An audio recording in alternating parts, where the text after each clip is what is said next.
Good evening and welcome to this special extended edition of Silver Forecast. Tonight, we're diving deep into a pivotal shift in U.S. monetary policy. In support of our goals, in light of the balance of risks to employment and inflation, today the Federal Open Market Committee decided to lower our policy interest rate by a quarter percentage point. As a separate matter, we also decided to initiate purchases of shorter-term Treasury securities. Just yesterday, Federal Reserve Chairman Jerome Powell indicated that interest rates are likely heading lower next year. In other words, the era of tightening might be ending, and a new phase of monetary easing is about to begin. So what does that mean in plain English? When the Fed cuts rates, they make it cheaper for everyone to borrow money. They're not literally printing dollar bills, but they're certainly making it easier for money to flow into the system.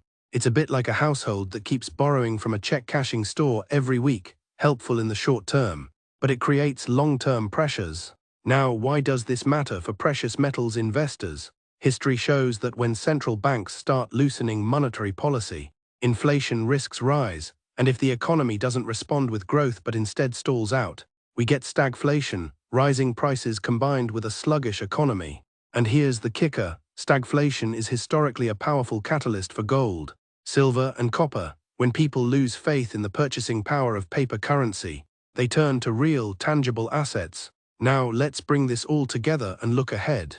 As we move into Friday's market session, we're turning to the Fibonacci extensions to gauge the next price ranges. Based on the recent breakout, our next key Fibonacci levels suggest silver could be aiming for the $64 to $66 range in the near term if momentum continues. In other words, we're not just talking theory.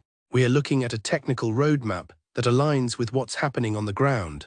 If these conditions hold, silver's next leg up could be right around the corner. So as we head into Friday and beyond, keep an eye on those Fibonacci ranges. This is a market moment that could redefine the game for metals investors, and we're here to help you navigate it. Stay tuned for more updates and the full silver forecast this Saturday, and thank you for watching.